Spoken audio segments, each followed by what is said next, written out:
In the original trilogy of Star Wars, the only name we get for the Emperor is just that, the Emperor. We see him try to manipulate Luke Skywalker, and, on the surface, he controls Darth Vader. For 16 years, there was a fixated belief that this character was fleshed out. However, we find out in 1999 that he is much more than what we saw in the original trilogy. In order to support the channel, please don't forget to subscribe. Do it. And then turn on notification bells so you get alerted when more content is available. Do it. We see the Emperor become defeated by his faith in his apprentice, Darth Vader, thrown down a deep shaft with lightning extending from his gray fingertips just after ripped away from his torture against Anakin Skywalker's son, Luke. Until this moment, he owned Darth Vader, saw his mind, commanded his actions. Vader wasn't the first person he manipulated, though. In The Phantom Menace, Senator Palpatine sets a chain of events in motion to ensure he will be the next Chancellor. That will begin his path to power, his ruling of the galaxy, and the destruction of the Jedi. He scares the Queen of his home planet into leaving Naboo and traveling to Coruscant to argue her case that the Republic needs to intervene with the blockade around her planet. Along the way, she is chased by Palpatine's apprentice, Darth Maul, to either scare her or to move her faster to go home and get captured. While on Tatooine, she, along with her Jedi escorts, are attacked by Darth Maul. This diversion serves to let the Jedi know that the dark side is rising and she needs to get to Coruscant to take care of her issue quickly. When she arrives on Coruscant, the current ruling Chancellor is bogged down by bureaucracy, making him ineffective at making a decision that would help her people. She then requests a vote of no confidence in the Chancellor and begins a vote for a new Chancellor. Senator Palpatine wins the election, of course. Queen Amidala returns to Naboo and fights off the droid army of the Trade Federation. Palpatine announces his victory and says now he can finally get things done in the Senate. Queen Amidala has been manipulated into getting him into power. No one is any wiser of what he has done.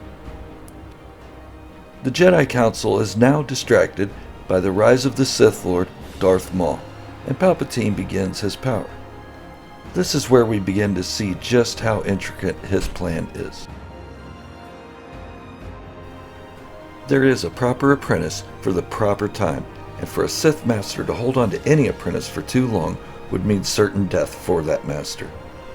Darth Sidious, newly elected Chancellor Palpatine, kept the right apprentice for the right time. He would manipulate them until they were no longer useful, then discard them before they had a chance to rise up and take his place.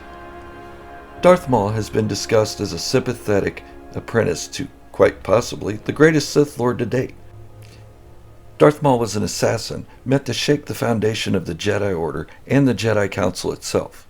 He was meant to throw the Jedi off balance and draw their attention to him rather than what was going on behind the scenes in politics. Always two there are. No more, no less. A master and an apprentice. But which was destroyed? The master or the apprentice? Those two quotes show the confusion Darth Maul left on the Jedi. It meant they didn't know where to even begin looking for where this Dark Lord came from. After the first encounter with Darth Maul, the Council didn't believe it could be a Sith. Smoke camouflage for the real master. All the while, Sidious was planning his move into becoming the head of the Republic. Maul fulfilled his purpose as a distraction, a would-be assassin and hunter.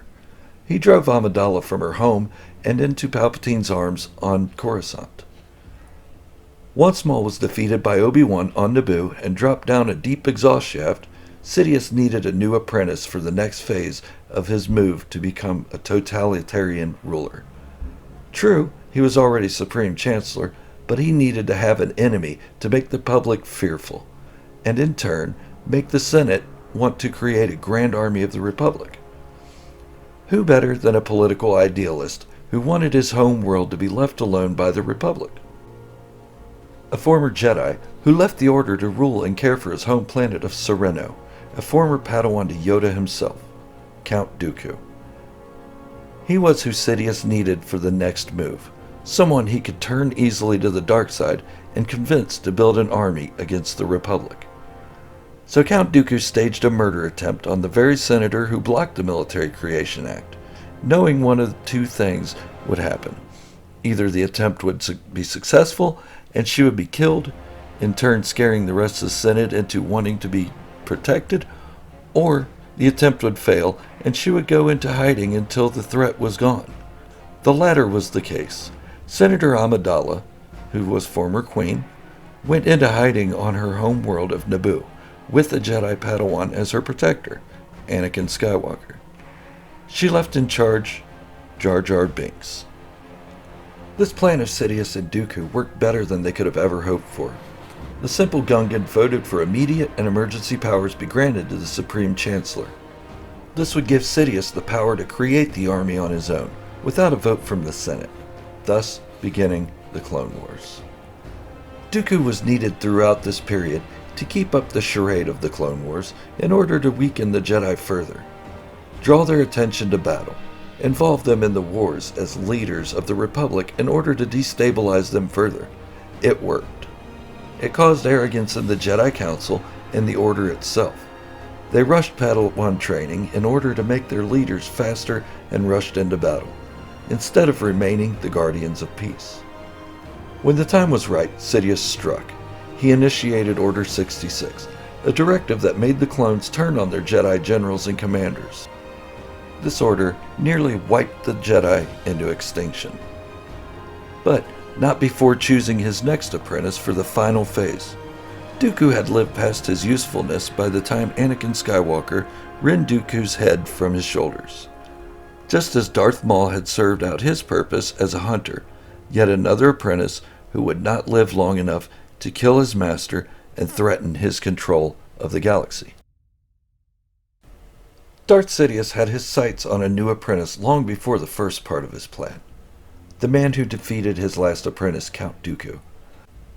The second part of Sidious' plan went off without a hitch. He leveraged himself into the Chancellery for what looked like permanently. The only thing to stand in his way was the Jedi Order. He knew the Jedi were too great in numbers to be defeated, and he would surely lose if he tried it alone. Palpatine chose his candidate at a young age. His next recruit, Anakin Skywalker, now a full Jedi, had to be separated from Obi-Wan Kenobi and the Jedi Council. By telling the Jedi to add Anakin to the Council did just that. By giving the location of Separatist General Grievous, he effectively moved Kenobi away from Anakin. Now Anakin was alone to be properly manipulated. Sidious began his work immediately. When all was said and done, he manipulated Anakin by telling him he could save the one he loved from death, and created distrust in Anakin against the Jedi Council. General Grievous was dead, and the Clone Wars were over. Sidious' plan to solidify his political power was a success.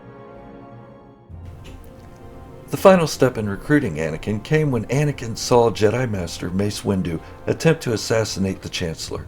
It was not the Jedi way. Anakin saved Palpatine, or Sidious, from death by helping defeat Master Windu.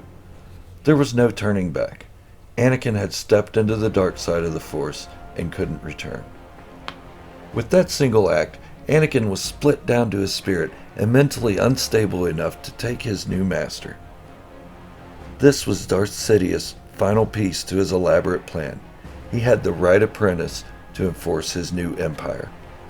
Sidious used his clones to turn on the Jedi and begin the Purge. His newly turned apprentice, Darth Vader, formerly Anakin Skywalker, was to finish the task by hunting the scattered remnants of the Jedi one by one.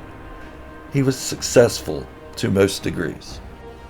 Darth Vader would become a strong right hand to Sidious and become the most feared, if only known as a phantom, being in the galaxy. He was the final part for ensuring Darth Sidious' empire was secure. Sidious had the right apprentice for each step of his plan at all times. First, Darth Maul was an assassin to distract the Jedi and scare the Senate. Second, Count Dooku as a political figure to divide the Republic and add new layer to distraction to the Senate. Now, Darth Vader as his enforcer used fear to keep the galaxy in line. It worked well. For nearly 20 years, Emperor Palpatine, or Darth Sidious if you prefer, ruled his empire with an iron fist. He disbanded the Senate to get rid of the bureaucracy and allow himself full control. Thank you for watching. I really enjoy making these videos to share my thoughts with everyone, and they are just my own thoughts because this is from my point of view, or a certain point of view. Please don't forget to subscribe to the channel. Do it. Turn on the notification bell. Do it. And hit the thumbs up if you enjoy the content. Do it. Supporting the channel in this way really does help me create new content. Again, thank you, and may the Force be with you, always.